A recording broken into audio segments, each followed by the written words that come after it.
module only for Muslim students. Strong and unified regulatory regime will propel ASEAN's digital economy value.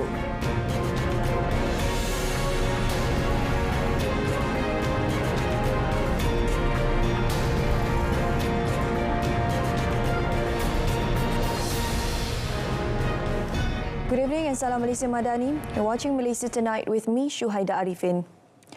Prime Minister Dato' Seri Anwar Ibrahim wants all quarters to stop indulging in racial polemics as all Malaysians are guaranteed equitable rights and justice. Referring to the Imam Nawawi's 40 Hadith Appreciation module launched by the Education Ministry last 19 August, he said it is only targeted at Muslim students and there's no compulsion for non-Muslims to study this subject. Mata pelajaran ini untuk anak-anak Islam dalam mata pelajaran pengajian Islam.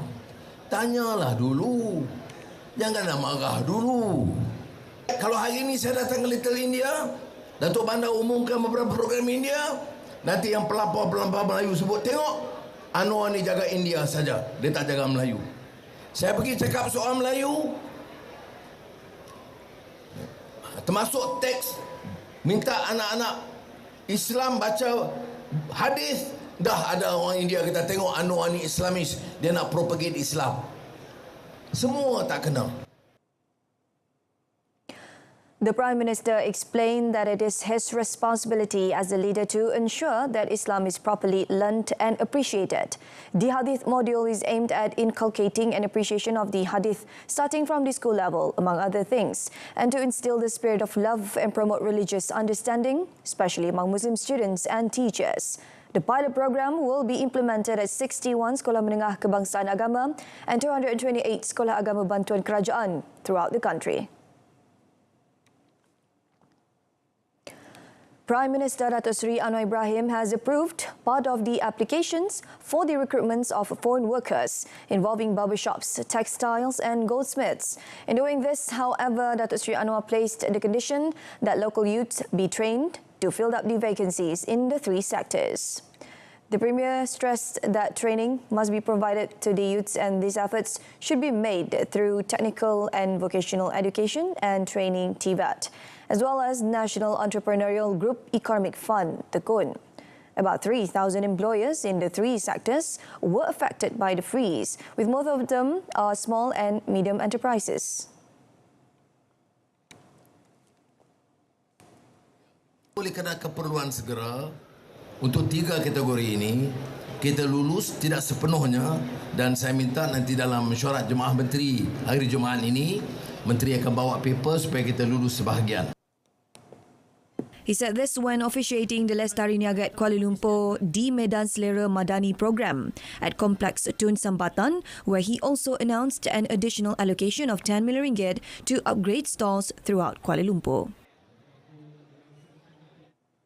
The High Court today discharged, not amounting to an acquittal, DNAA, Deputy Prime Minister Datuk Seri Dr. Mazet Hamidi from all 47 charges of criminal breach of trust, corruption and money laundering in relation to Yayasan Akal Budi funds. Justice Datuk Colin Lawrence Sakura made the ruling after allowing Deputy Public Prosecutor Datuk Muhammad Dusuki Mokhtar's application to DNAA Datuk Seri Dr. Ahmad Zahid after the prosecution decided to halt the case as they wanted to investigate it more in depth.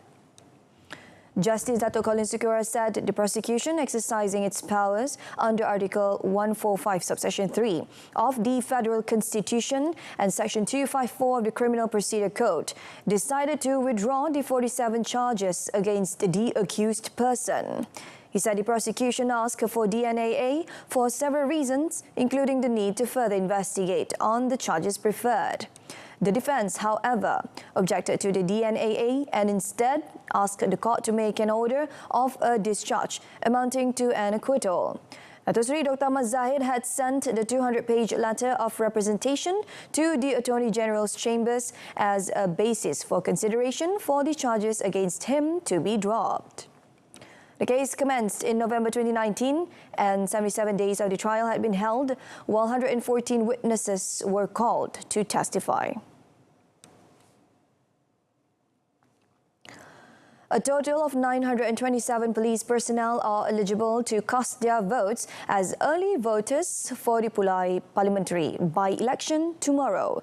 According to the Election Commission, 46 of them will cast their votes at the polling centre at the operations room of the Kempas Police Station, while 881 police personnel will cast their votes at the Nusantara Hall of the Region 2 Marine Police Headquarters. The polling centres will open simultaneously with the Simpang Jeram State by-election. However, there is no early polling for the Simpang Jeram State by-election. Both by-election were called following the death of Datuk Seri Salahuddin Ayub last 23rd July due to a brain hemorrhage. The Amanah Deputy President and Domestic Trade and Cost of Living Minister was the incumbent elected representative for both seats. The polling day for both by-election is on 9th September.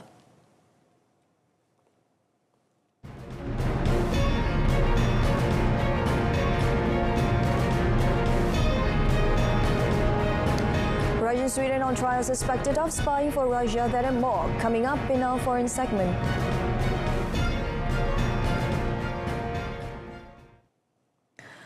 Typhoon Haikui toppled hundreds of trees, damaged coastal roads and dumped torrential rains across Taiwan today before it weakened into a severe storm and headed for southern China.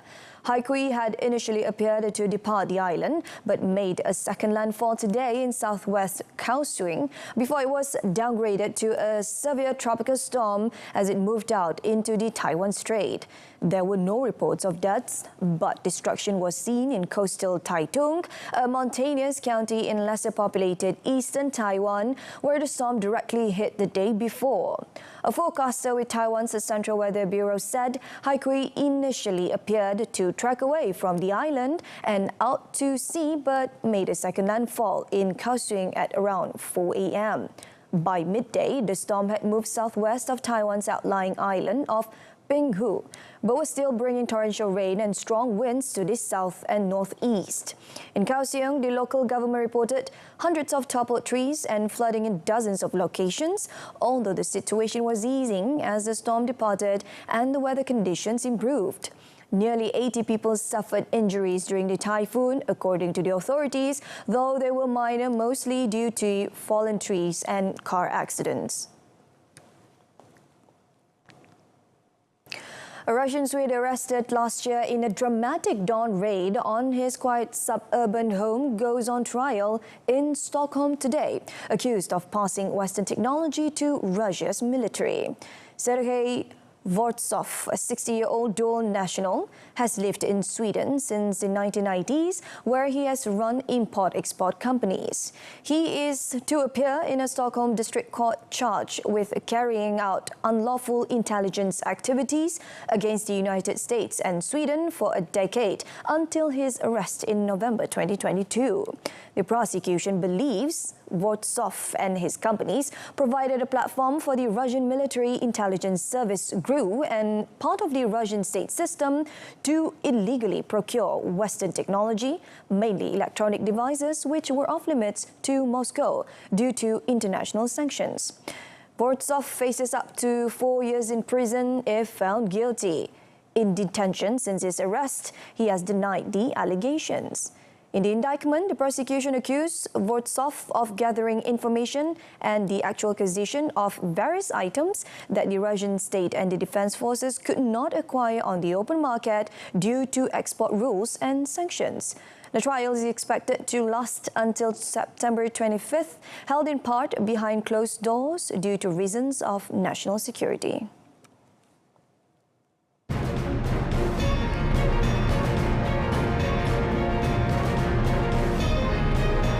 Coming up in sports, Sabalenka to be crowned world number 1.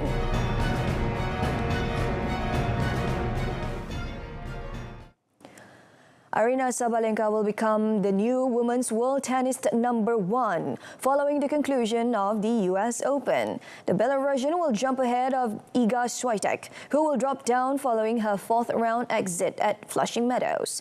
Swiatek inherited top spot following Ash Barty's retirement in April 2022 and embarked on a superb run of form in the months that followed to claim 3 more Grand Slam titles after her breakthrough French Open success in 2020. 25-year-old Sabalenka will become the 29th woman to claim the top spot and just the 8th player to have held both the singles and doubles #1 spots during their career. Sabalenka was previously a win away from becoming world #1 both at Roland Garros and at Wimbledon before heartbreaking losses to Karolina Muchova and Ons Jabeur. The updated rankings are released on Monday, 11 September.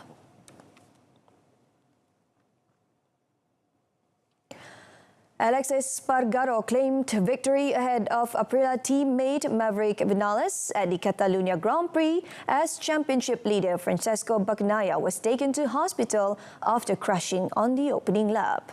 Sprint winner Espargaro was second for much of the race, but the Spaniard took advantage of Vinales' worn front tyre to surge into the lead with 4 laps left and seal the win at the Circuit de Barcelona, Catalunya, located 7 kilometres from his hometown of Granollers. Espargaro dedicated his victory to world champion Bagnaia, whose leg was run over by KTM's Brad Binder straight after the crash. Bagnaia was conscious and taken to hospital for treatment. Aprilia had looked on course for a clean sweep, but Pramac racing riders Jorge Martin and Johan Zarco leapfrogged Miguel Oliveira of RNF Aprilia to finish 3rd and 4th. After a chaotic start, the race was restarted for 23 laps and Martin rocketed off the line to take the lead, heading into turn 1. But he was quickly overtaken by Vinales and Espargaro, who recorded Aprilia's first ever 1-2 in the competition. Martin will be happy to have held off Oliveira to finish on the podium as he cut Bagnaia's lead atop the championship standings from 66 to 50 points.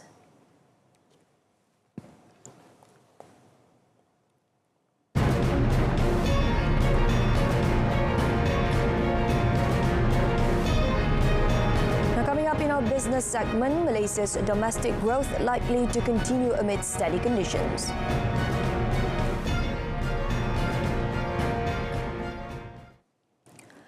A strong and unified regulatory regime can help ASEAN reap its potential digital economy value, which is expected to reach $1 to $2 trillion by 2030, up from $300 million currently. Minister of Investment, Trade and Industry, Tengku Datuk Seri Zafrul Tengku Abdul Aziz said the rapid growth of e-commerce and availability of digital platforms are an opportunity for small and medium-sized enterprise SMEs in ASEAN to increase their participation in domestic and international markets. Citing private intent data, Tengku Datuk Seri Zafrul said about 50 million SMEs use Facebook to find customers, with 70% of their fans being domestic and 30% from outside the country. He explained that enhancing data flows will reduce transaction costs, promote the sharing of ideas, and enable users to make use of new findings and technologies. He said the efforts include working towards a comprehensive regulatory framework to increase trust in intra-ASEAN data sharing between stakeholders, comprising the reviews of both public and private intent data. He also called for the region to strengthen the implementation of the next level of good regulatory practice by building on the foundation that it has developed thus far to achieve unified standards to realize the region's ambitions as a single market and production base. Malaysia's domestic growth is likely to continue, supported by resilient domestic demand amid steady labour market conditions and further improvement in the services sector. Kenanga Research said the services sector will be backed by a gradual increase in tourism activities despite the expectation of a continued slowdown in the global growth outlook. However, the slower than expected recovery in China's economy and the lag effect of the higher interest rate environment led by advanced economies have resulted in the research firm revising its 2023 gross domestic product GDP growth forecast for Malaysia to between 3.5 and 4% from 4.7%. In research note, Kerana Research said this was also in line with the slower than expected GDP growth performance in the second quarter of this year at 2.9% against 5.6% in the first quarter.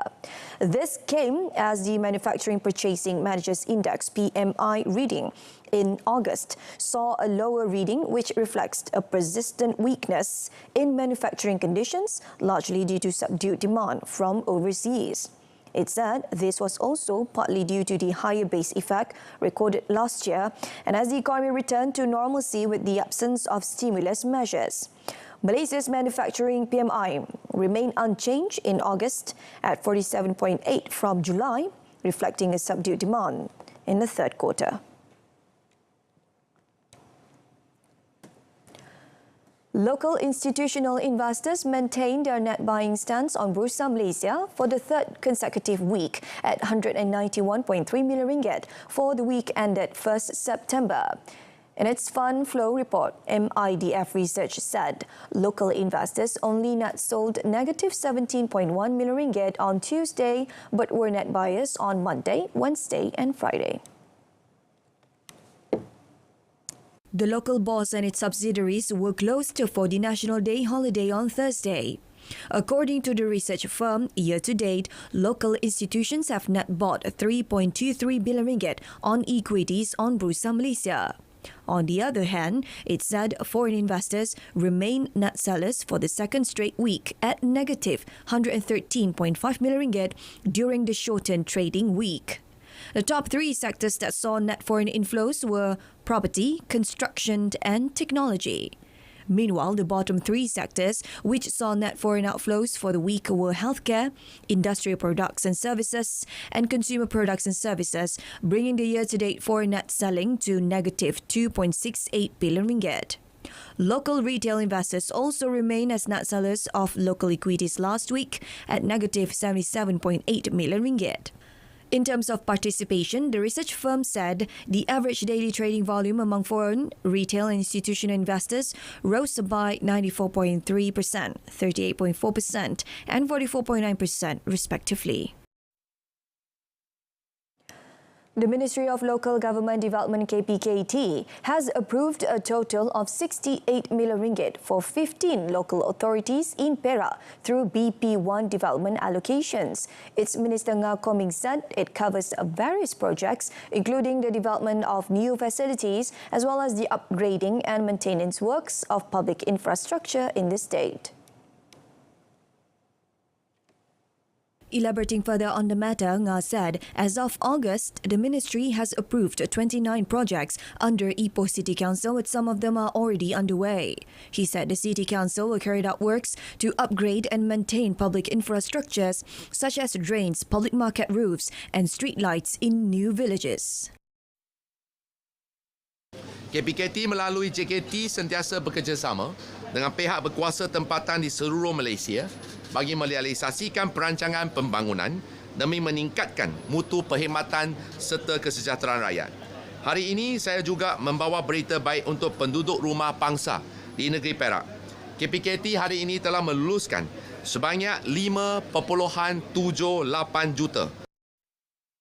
He explained that the RM5.78 million will be used for building repainting work, roof and fence replacement, as well as maintenance of lifts of flats around Tambun, Taiping and Teluk Intan.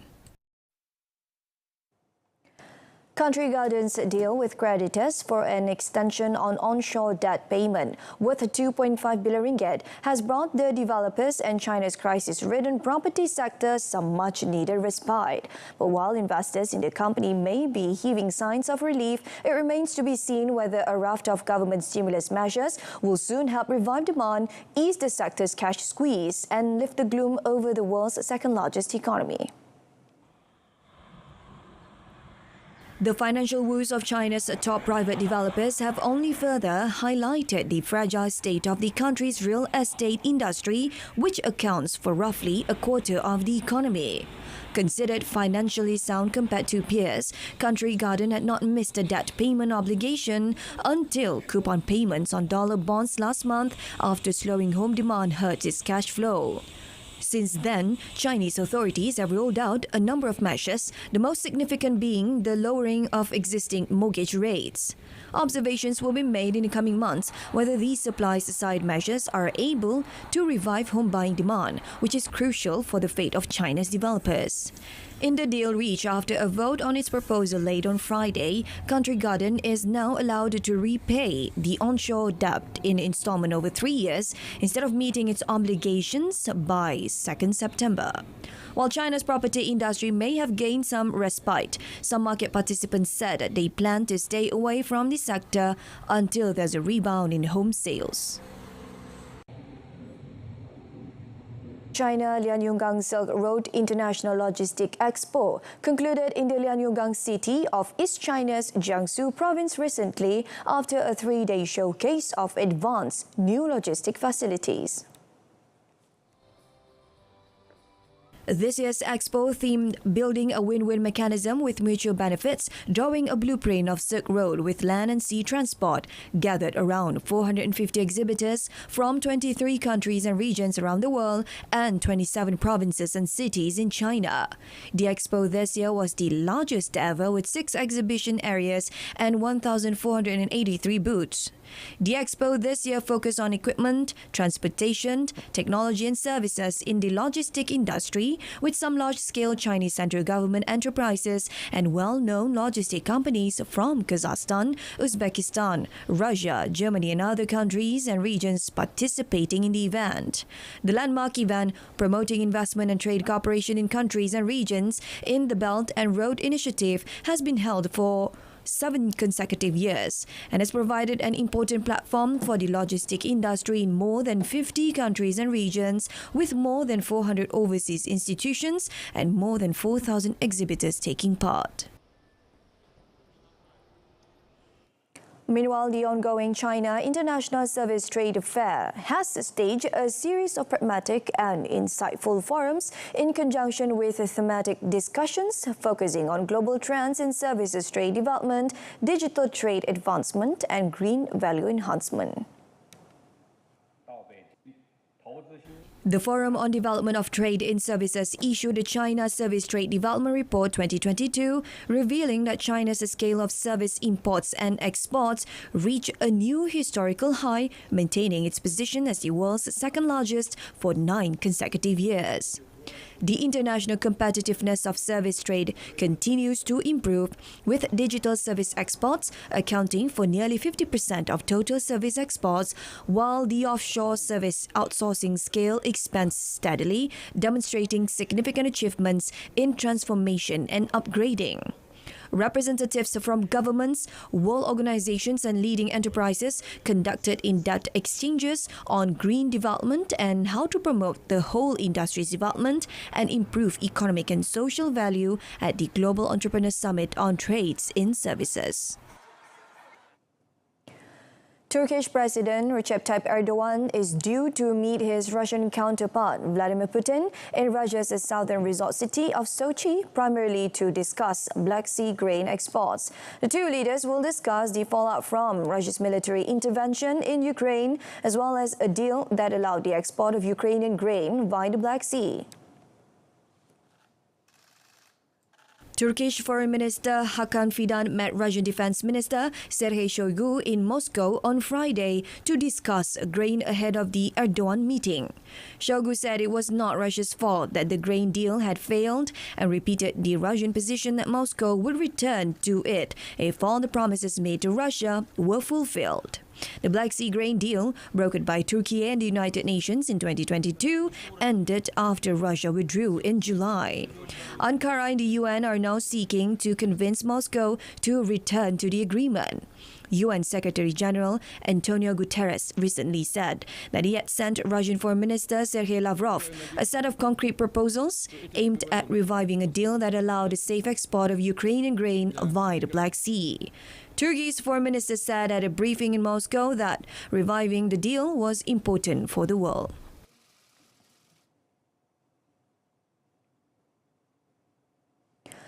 The global space economy has great potential in terms of economic prospects, with the sector going past the $500 billion mark in 2022, only a few decades after the term space economy came into existence.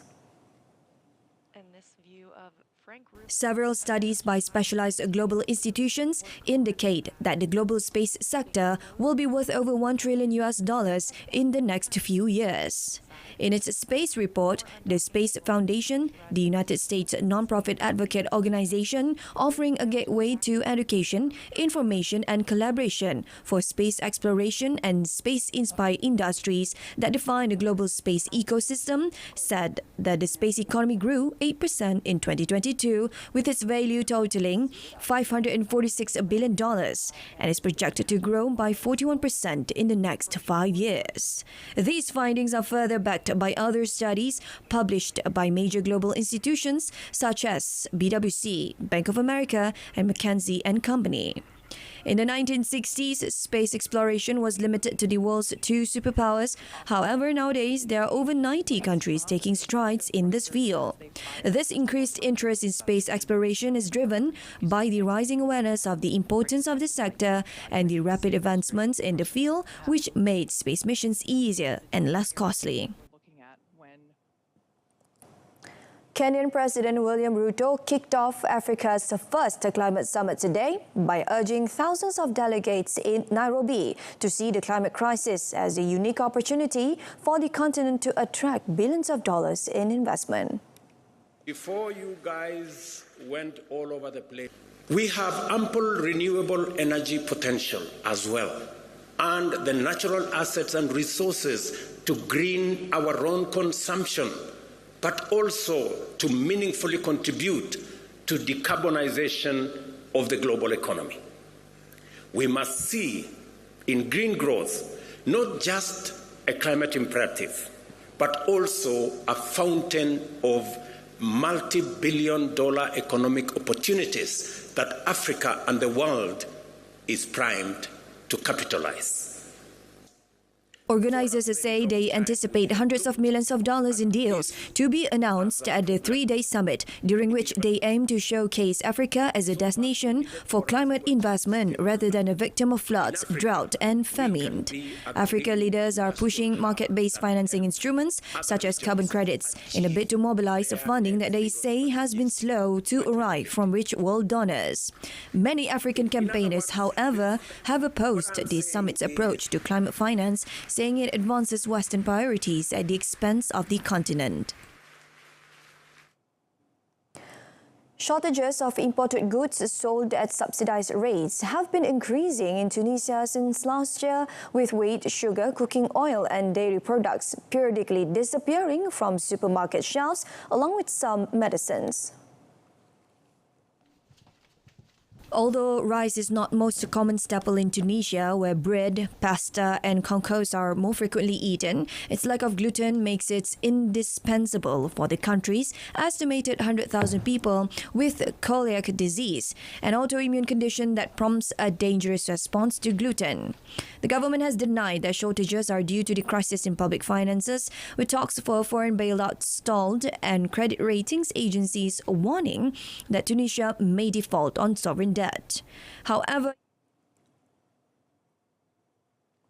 and with that, we have come to the end of tonight's edition of Malaysia Tonight. A recap of our headline: stop indulging in racial polemics, Hadith module only for Muslim students. I'm Syuhaida Arifin, Malaysia Madani, tekad perpaduan, penuhi harapan. Thank you for watching.